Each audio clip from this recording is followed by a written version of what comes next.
How now? Okay, moving on here. We're going to do Troilus and Cressida. You know my opinion on this, so I guess I'll read the prologue and everything. I'll start doing that again. Scene, Troy and the Grecian camp before it.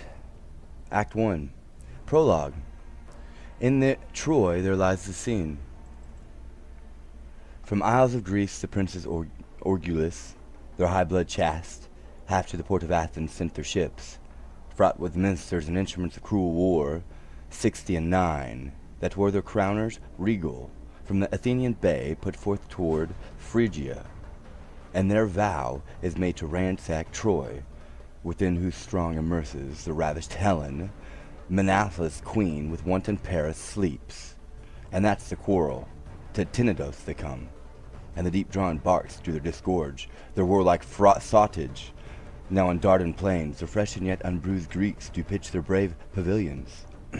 Priam, six-gated city Dardan, and Timbria, Ilus, Chetas, Trojan, and Antinorides, with massy saples and corresponsive and fulfilling bolts. Spur up the sons of Troy. Now expectation, tickling skittish spirits on one and other side, Trojan and Greek, sits on all hazard. And hither am I come to prologue armed, but not in confidence of author's pen or actor's voice, but suited in like conditions as our argument, to tell you, fair beholders, that our play leaps o'er the font and first scenes of those broils, beginning in the middle, starting thence away to what may digest in a clay. Like or a fine fault, do as your pleasures are, now good or bad, 'tis but the chance of war. Act 1. Scene 1. Troy before Priam's palace, enter Troilus armed and Pandarus. Call here my varlet, I'll unarm again. Why should I war without the walls of Troy, that find such cruel battle here within? Each Trojan that is master of his heart, let him to field. Troilus, alas, has none. Will this gear ne'er be mended? The Greeks are strong and skillful to their strength, fierce to their skill and to their fierceness valiant, but I am weaker than a woman's tear, tamer than sleep, fonder than ignorance, less valiant than the virgin in the night, and skillless as unpracticed infancy. Well, I have told you enough of this, for my part. I'll not meddle nor make no further.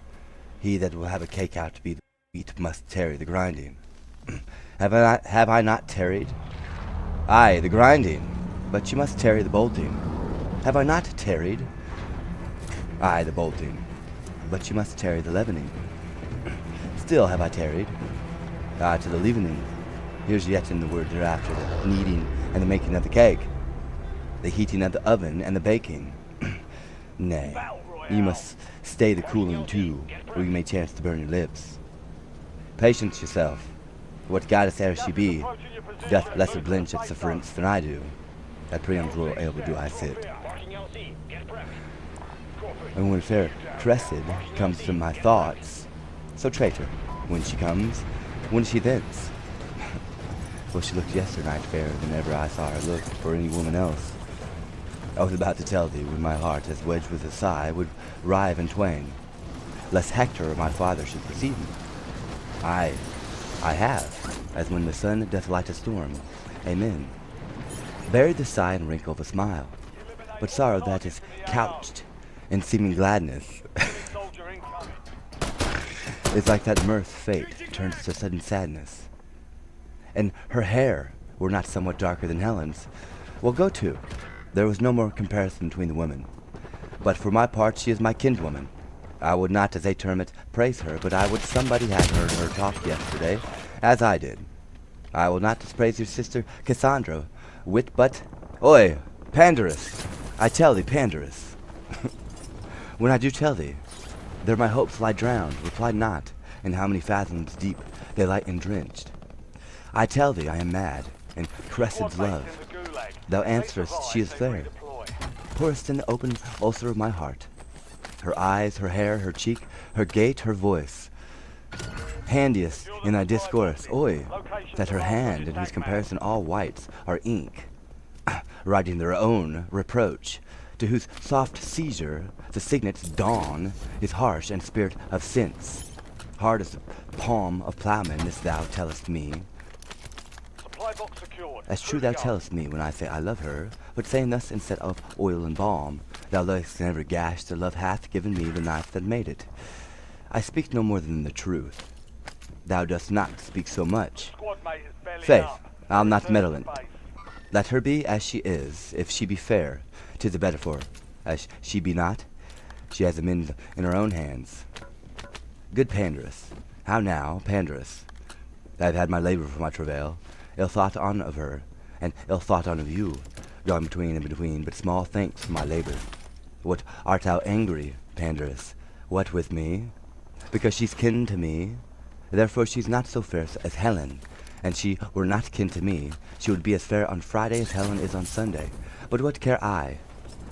I care not, and she were to a blackamoor, 'tis all one to me. Say I she is not fair, I do not care whether you do or no. She's a fool to stay behind her father. Let her to the Greeks, and so I'll tell her the next time I see her. For my part I'll met her, nor make no more, I the matter. Pandarus, not I.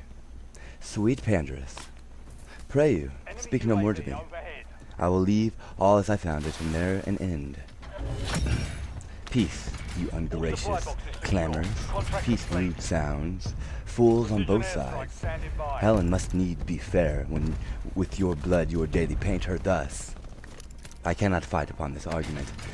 It is too starved a subject for my sword. But Pandarus, oi, gods, how do you plague me? I cannot come to Cressida but my Pandar, and he's as tetchy to be wooed to woo, as she is stubborn, chaste against all suit.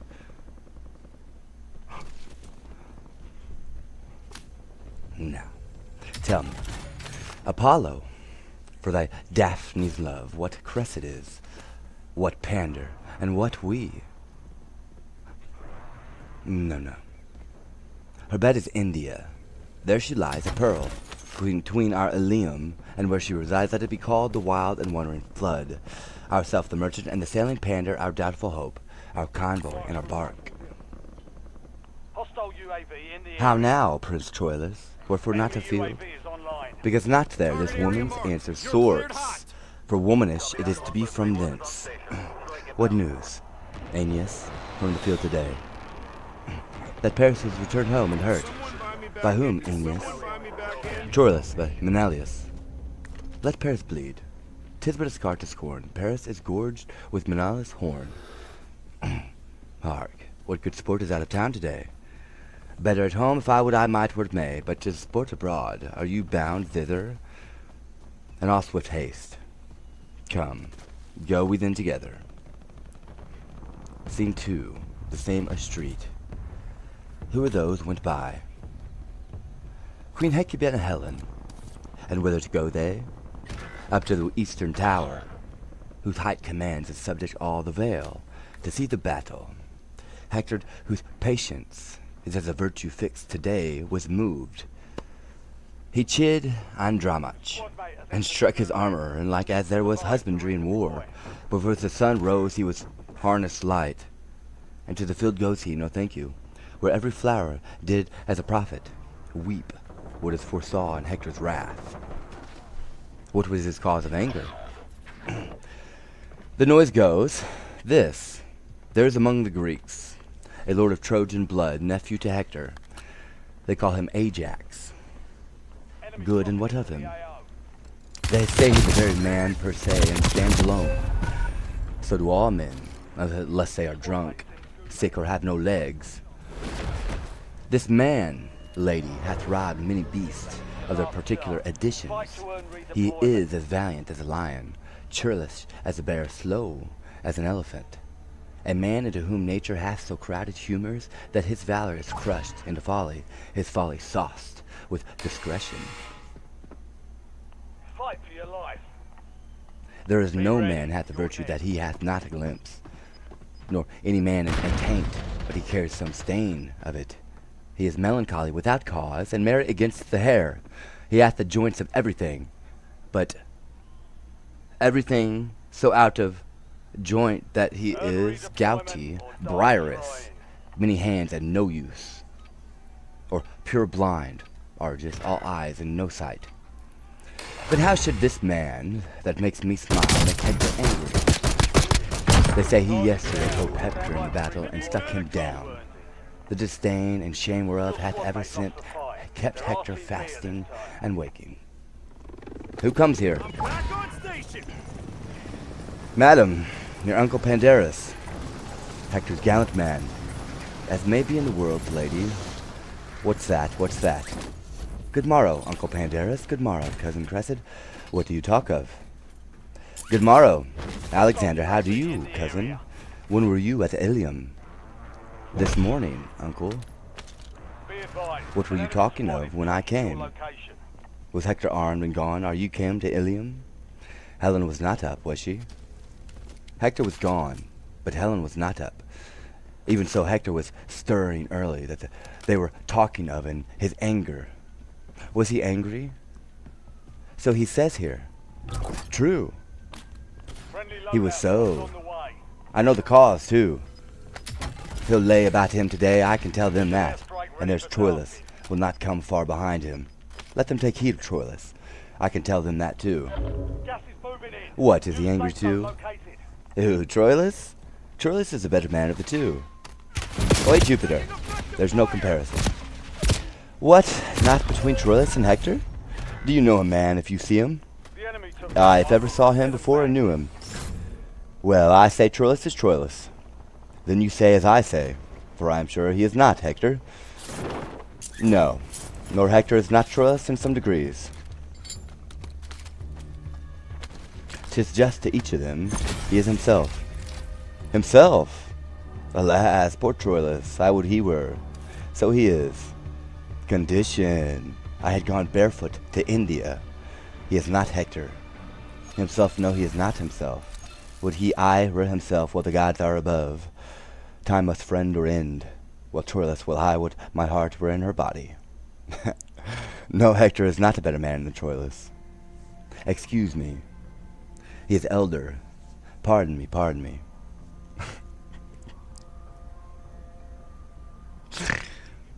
The others not come to't. You shall tell me another tale when the others come to't. Hector shall not have his wit this year. He shall not need it, if he have his own, nor his qualities. No matter, nor his beauty. 'Twould not become him. His own's better. You have no judgment, niece. Helen herself swore the other day that Troilus for a brown favor, for so 'tis, I must confess, not brown neither. No, but brown. Faith, to say truth, brown and not brown. To say the truth, true and not true. She praised his complexion above Paris. Why, Paris hath color enough. So he has. Then Troilus should have too much. If she praised him above his complexion is higher than is, he having color enough, and the other higher, is too flaming a praise for a good complexion. I had as a leaf Helen's golden tongue, and commended Troilus for a copper nose. I swear to you, I think Helen loves him better than Paris. Then she's a merry Greek indeed. Nay, I'm sure she does. She came to him the other day into the compass window, and you know he has no past 3 or 4 hairs on his chin. Indeed, a tapster's arithmetic may soon bring his particulars there into a total. Why, he is very young, and yet will he within 3 pound lift as much as his brother Hector. Is he so young a man and so old a lifter? But to prove to you that Helen loves him, she came and puts me her white hand to his cloven chin. Juno have mercy!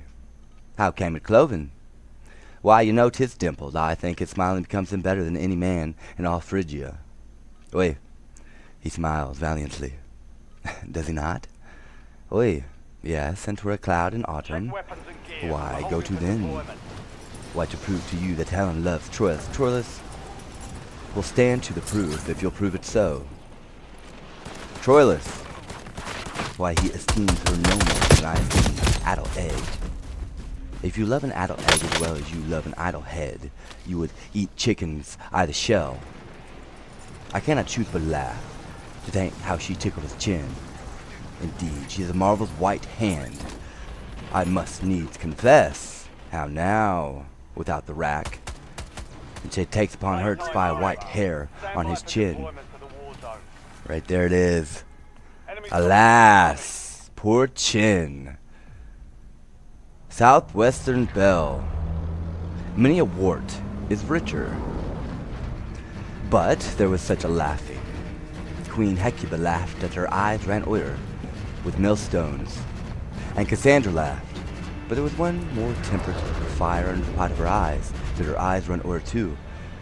And Hector laughed at what was all this laughing, merry at the white hair that Helen spied on Troilus' chin.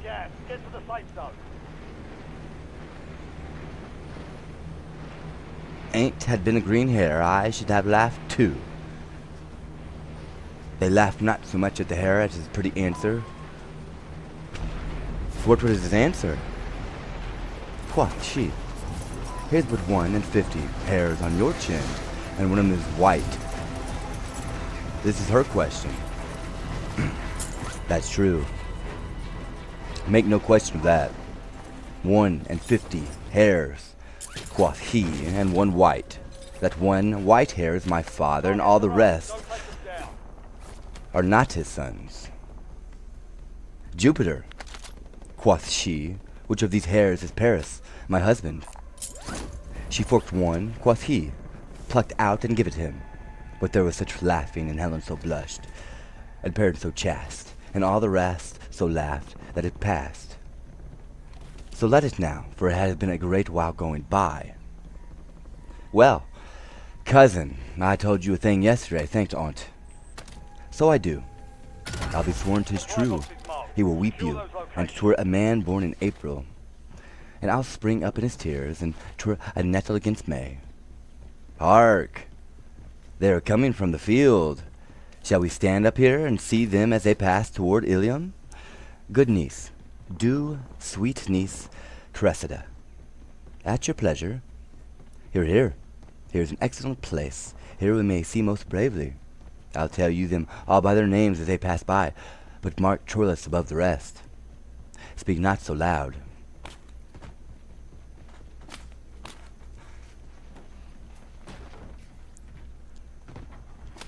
That's Aeneas. Isn't that not a brave man? He's one of the flowers of Troy, I can tell you, but mark Troilus, you shall see anon. Who's that? That's Intentor.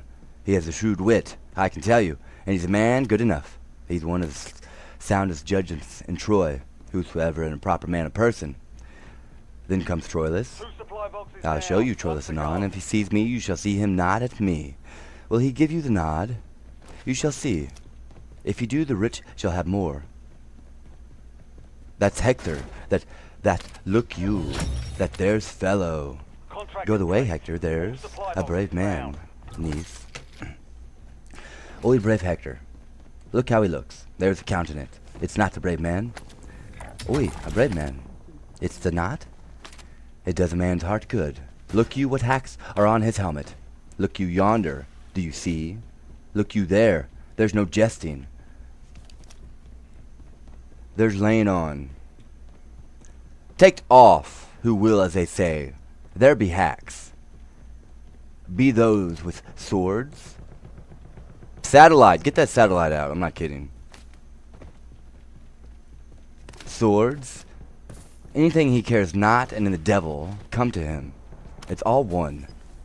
By God's lid, it does one heart's good. Yonder comes Paris, yonder comes Paris. Look ye yonder, niece, it's not a gallant man, too, it's not. Why? This is brave now. Who said he came hurt him home today? He's not hurt. Why, this will do Helen's heart good now. Ha! Would I could see Troilus now, you shall see Troilus anon. Who's that? That's Helenus. I marvel not where Troilus is. That's Helenus. I think he went not forth today. That's Helenus. Can Helenus fight, uncle? Helenus, no. Yes, he'll fight indifferent. Well, I marvel where Troilus is. Hark, do you not hear the people cry, Troilus? Helenus is a priest. What sneaking fellow comes yonder? Where? Yonder? Oh, that's Deiphobus. 'Tis Troilus, there's a man, niece. Brave Troilus, the prince of chivalry. Peace for shame. I'm shaming your ass. Peace for shame, peace. Mark him. Note him. O brave Troilus, look well upon him. Niece, look you how his sword is bloodied and his helmet more hacked than Hector's, and how he looks and how he goes. Oy, admiral youth, he ne'er saw 23. Go thy way, Troilus, go thy way. Had I assist the grace of a daughter of goddess, he should take his choice. O admiral man, Paris is dirt to him, and I warrant Helen to change would give an eye to boot. Here come more. Asses, fools, dolts. Chaff and bran, porridge after meat. I could live the die, the eyes of Troilus. Ne'er look ne'er, the eagles are gone. Crows and daws. I had rather be such a man as Troilus and Agamemnon in all Greece. There is among the Greek Achilles, a better man than Troilus. Achilles, a dray man, a porter, a very camel. Well. Why, have you any discretion? Have you any eyes? Do you know what a man is? It's not birth, beauty, good shape, discourse, manhood, learning, gentleness, virtue, youth, liberality, and so forth, the spice and salt that season a man.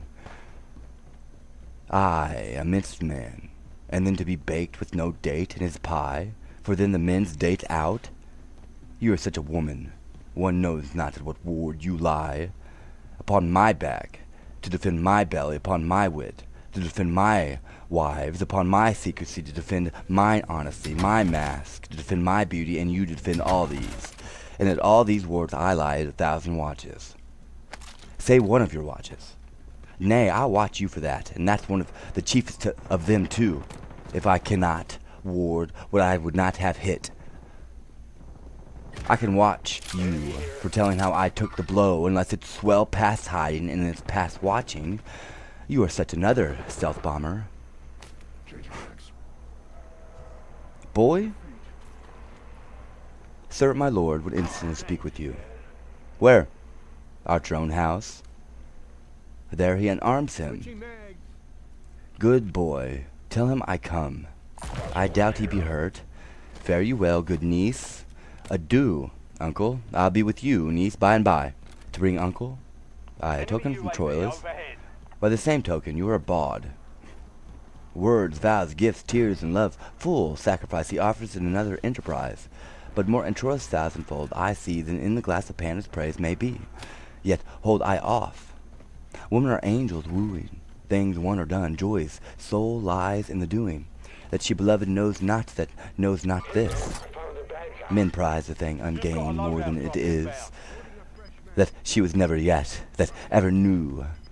Love got so sweet as when desire did sue. Therefore this maxim out of love I teach. Achievement is command, ungained beseech. Then thought my heart's content firm love doth bear, nothing of that shall from my eyes appear. Scene 3, the Grecian camp before Agamemnon's tent. Princes, what grief hath set the jaundice on your cheeks? The ample proposition that hope makes, in all designs begun on earth below, falls in the promised largeness, checks and disasters. Grow in the veins of action's highest reared, as knots by the conflux of meeting sap, infect the sound pine and divert his grain, tortive and errant from his course of growth. Nor, princes, is it matter new to us that we come short of our suppose as far that after 7 years siege yet Troy walls stand. Sith every action that hath gone before, whereof we have record. Trial did draw, bias, and thwart, not answering the aim, and that unbodied figure of the thought that gave to surmise shape. Why then, you princes, do you with cheeks abashed behold our works, and call them shames, which are indeed not else but the protractive trials of great Jove, to find persistent constancy in men, the fineness which meddles not found, and fortune's love, for then the bold and coward, the wise and fool, the artist and unread, the hard and soft, seem all assigned and killed. but in the wind and tempest of her frown, distinction with a broad and powerful fan, puffing at all windows, the light away. And what hath mass or matter? By itself lies rich in virtue and unmingled. Benjamin, with due observance of thy godlike seat, great Agamemnon, Nestor, yes, sir, shall apply thy latest words. In the reproof of chance lies the true proof of men. The sea being smooth, how many shallow bauble boats dare sail upon her patient breast, making their way with those of nobler bulk. Hansel and Gretel, but let the ruffian Boreas once enrage the gentle Thetis, and anon behold the strong ribbed bark through liquid mountains cut, bounding between the two moist elements, like Perseus, Horace, whereas then the saucy boat, whose weak, untimbered size, but even now, co-riveled greatness, either to harbor fled, or made a toast for Neptune. Even so doth valor show, and valor's worth divide in storms of fortune. For in her ray and brightness the herd hath more annoyance by the breeze than by the tiger. But when the splitting wind makes flexible the knees of knotted oaks, and flies fled under shade, why then the thing of courage, as roused with rage doth sympathize, and with an accent turned in self-same key, retorts to chiding fortune. Agamemnon, the great commander, nerve and bone of Greece, heart of our numbers, soul and only spirit, in whom the timbers and the minds of all should be shut up, hear what Ulysses speaks, besides applause and approbation, to which, to Clayton Dale Smith, most mighty for thy place and sway, to Clayton Dale Smith, yes, sir, and thou most reverend for thy stretched out life, I give to both your speeches, which were such as Agamemnon and the hand of Greece should hold up high in brass, and such again as venerable Nestor, hatched in silver, should with a bond of air, strong as the axle-tree on which heaven rides, knit all the Greek's ears to his experienced tongue. Yet let it please both, thou great and wise, to hear Ulysses speak. Speak, Prince of Ithaca, and beat of less expect that matter needless of importless burden. Divide thy lips, and we are confident. When rank their thirst opes his mastic jaws, we shall hear music, wit, and oracle. Troy, yet upon his basis had been down, and the great Hector's sword had lacked a master. But for these instances, the speciality of rule hath been neglected. And look, how many Grecian tents do stand hollow upon this plain, so many hollow factions, when that general is not like the hive. Yeah, just one. Yeah, make two. To whom the foragers, two of them. Yeah, to whom the foragers shall all repair. What honey is expected? Degree being visited, the unworthiest shows as fairly in the mask. The heavens themselves, the planets, and this center observe degree, priority, and place, and sisture, course, proportion, season, form, office, and custom, and all line of order, and therefore is a glorious planet soul, in noble eminence, enthroned and sphered amidst the other, whose medicinable eye corrects the ill aspects of planet's evil, and post, like the commandment of a king, sans check, to good and bad. But when the planets in evil mixture do disorder wander, what plagues and what portents, what mutiny, what raging of the sea, shaking of earth, commotion in the winds, frights, changes, horrors, divert and crack, rend and deracinate, the unity and married calm of states quiet from their fixture. Oi, when degree is shaked, which is the ladder to all high designs, the enterprise is sick. How could communities, degrees in schools, and brotherhoods in cities, peaceful commerce from dividable shores, the primogenitive and due of birth, prerogative of age, crowned, scepters, laurels, but by degree stand in authentic place? That's a bubble. Take but degree away, untune that string, and hark, what discord follows, each thing meets in mere oppugnancy. And mountains water should lift their bosoms higher than the shores, and make a sop of all this solid globe. strength should be lord of imbecility, and the rude son should strike his father dead. Force should be right, or rather right and wrong, between whose endless jar justice resides, should lose their names, and so should justice too. Then everything includes itself in power. Power into will, will into appetite, then appetite a universal wolf. So doubly seconded with will and power must make perforce a universal prey, and last eat up himself, great Agamemnon, and chaos when degree is sufficient. Follows the choking, and this neglection of degree it is that by a pace goes backward, where the purpose it hath to climb. The general's disdain by him one step below, he by the next, that next by him beneath, so every step. Exampled by that first pace that is sick of his superior, grows to an envious fever of pale and bloodless emulation. And 'tis this fever that keeps Troy on foot, not her own sinews, to win a tale of length. Troy in our weakness lives not in her strength. Most wisely hath Ulysses here discovered the fever whereof all our power is sick. The nature of the sickness found. Ulysses, what is the remedy? The great Achilles, whom opinion crowns the sinew in the forehand of our host, having his ear full of his airy fame, grows dainty of his worth, and in his tent lies mocking our design. With him, Patroclus, upon a lazy bed, the livelong day breaks skirling jest, and with ridiculous and awkward action, which slanderer he imitation calls, he patents us.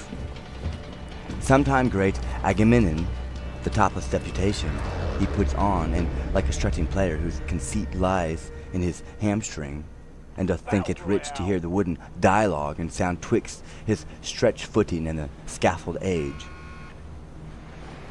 Such to be pitied and arrested, seeming he acts the greatness in, and when he speaks 'tis like a chime and menu, with terms unsquared, which from the tongue of roaring Typhon dropped, would seem hyperboles. At this fusty stuff the large Achilles, on his pressed bed lolling from his deep chest, laughs at a loud applause, cries, "Excellent! 'Tis Agamemnon's just. Now play me Nestor, him, and stroke thy beard as he being dressed to some oration."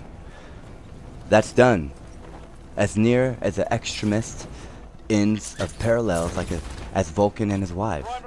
Yet good Achilles still cries, "Excellent!" 'Tis Nestor right. Now play him me, Patroclus, arming to answer in a night alarm, and then forsooth the faint defect of age must be the scene of mirth, to cough and spit, and with a palsy fumbling on his gorget, shake in and out the rivet, and at this sport Sir Valor dies, cries, "Oi, enough, Patroclus, or give me ribs of steel, I shall split all and pleasure my spleen." And in this fashion all our abilities, gifts, nature's shapes, severals, and generals of graces exact. Achievements, plots, orders, preventions, excitements to the field, or speech for truth, success or loss, what is or is not, serves as stuff for these two to make paradoxes. Hush. And in the imitation of these twain, whom, as Ulysses says, opinion crowns with an imperial voice, many are in fact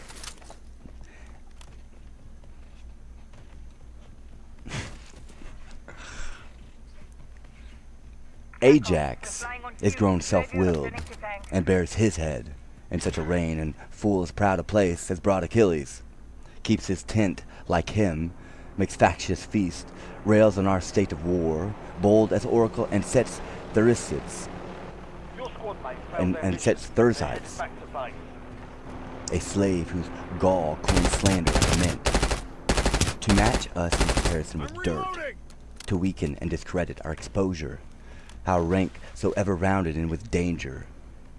They tax our policy and call it cowardice, count wisdom as no member of the war, forestall prescience, and esteem no act but that of hand. The still and mental parts that do contrive how many hands shall strike, when fitness calls them on, and know by measure of their observant toil the enemy's weight, Why, this hath not a finger's dignity.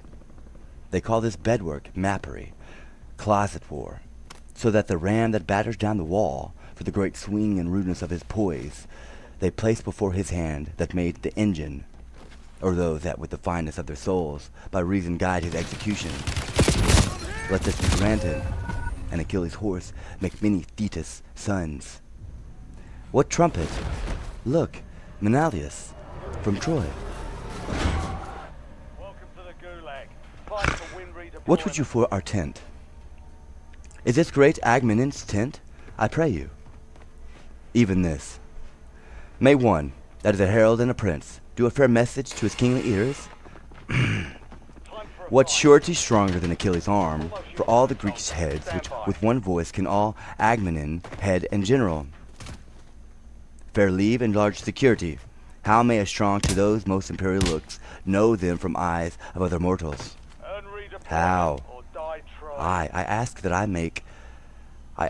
might wake in reverence, and bid the cheek be steady with a blush, modest as morning when she coldly eyes the youthful Phoebus, which is that god in office, guiding men, which is the high and mighty Agamemnon. This Trojan joins us, or the men of Troy are ceremonious courtiers. Courtiers are free, as debonair, unarmed as bending angels. That's their fame and peace. But when they would seem soldiers, they have dogs with arms, strong joints, true swords, and love's accord. Nothing so full of heart, but peace, Aeneas, peace, Trojan. Lay thy finger on thy lips. The worthiness of praise disdains his worth, if that the praise himself bring the praise forth, but what the repining enemy commends, that breath fame blows, that praise so sure transcends. Sir, you of Troy, call you yourselves Aeneas? Aye, Greek, that is my name. What's your fare, I pray you? Sir, pardon, 'tis for Agamenon's ears. He hears not privately that comes from Troy. Nor I come from Troy, come not to whisper him. I bring a trumpet to wake his ear, to set his sense on the attentive bent, and then to speak. Speak frankly as the wind. It is not Agamenon's sleeping hour, that thou shalt know, Trojan. He is awake, he tells thee to himself. Trumpet, blow aloud.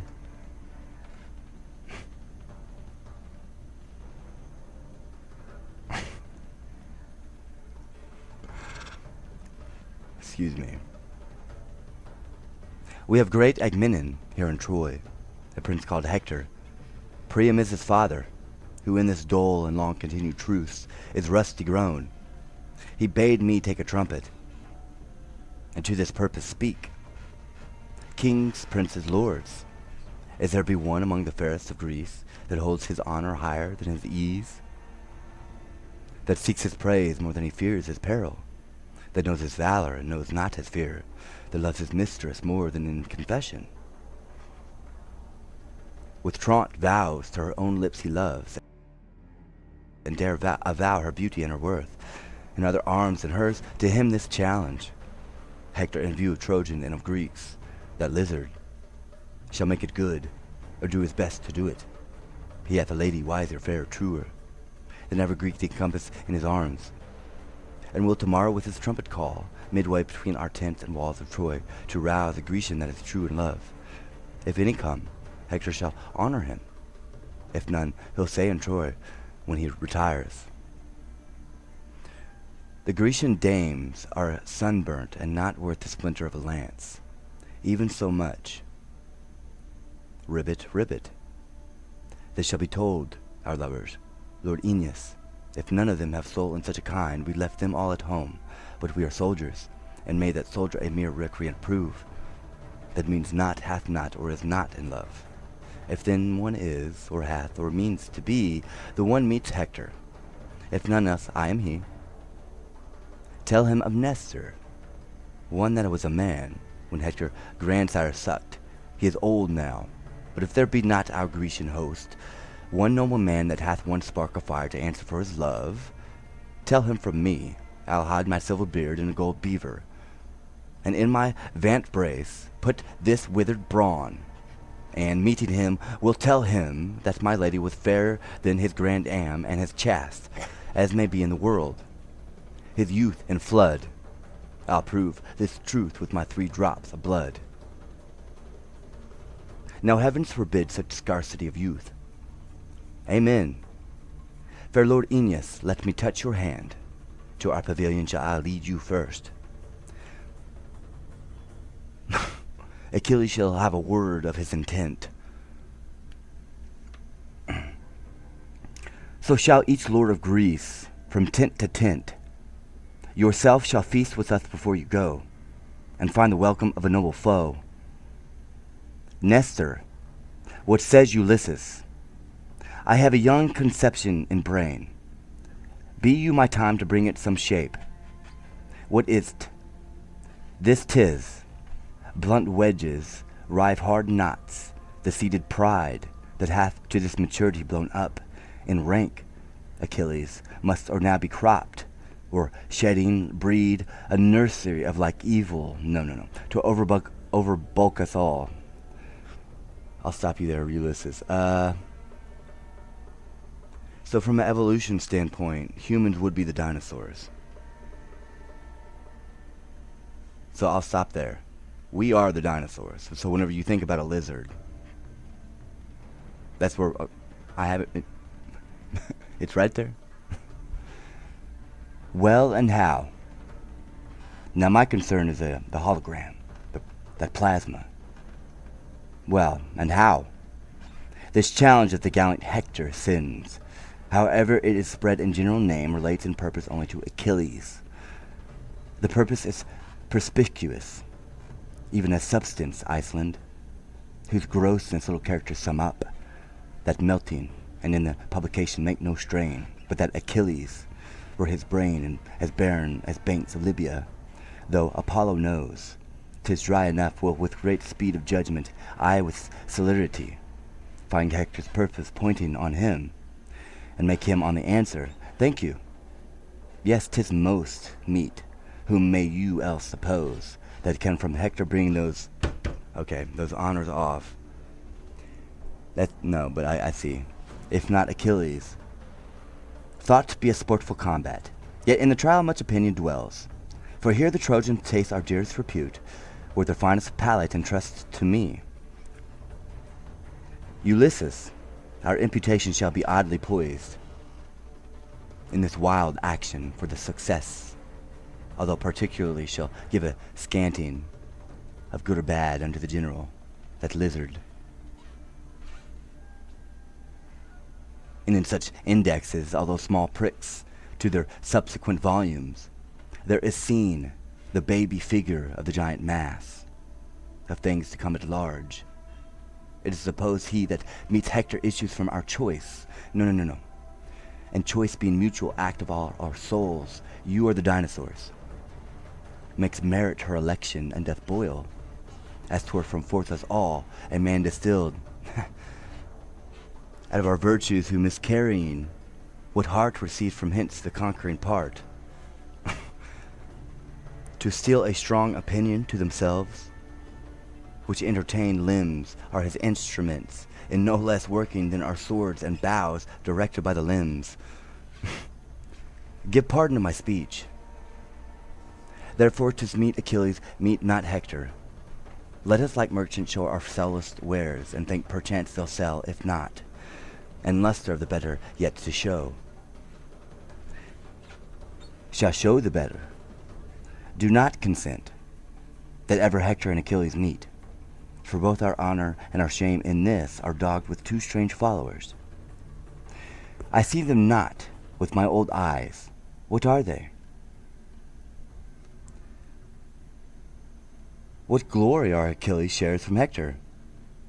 Were he not proud, we should all share with him, but he already is too insolent, and we were better parts in African sun than in the pride and salt scorn of his eyes. Should he scape Hector fair, if he were foiled. Why then we did our main opinion crush and taint of our best man? No, make a lottery, and by advice let blackish Ajax draw the sort of fight with Hector.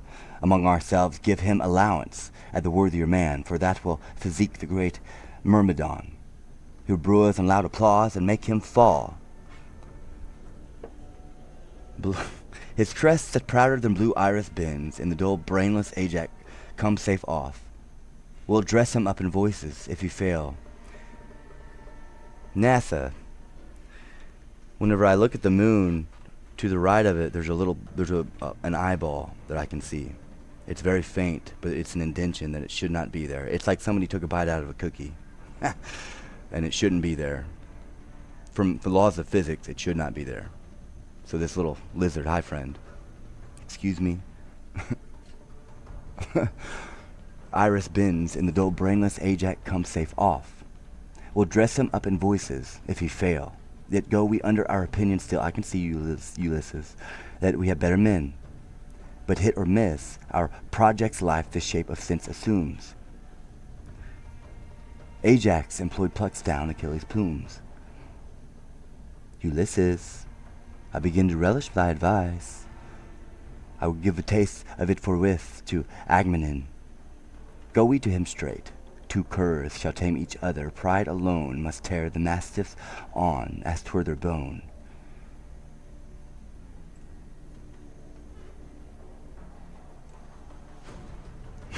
Mercury,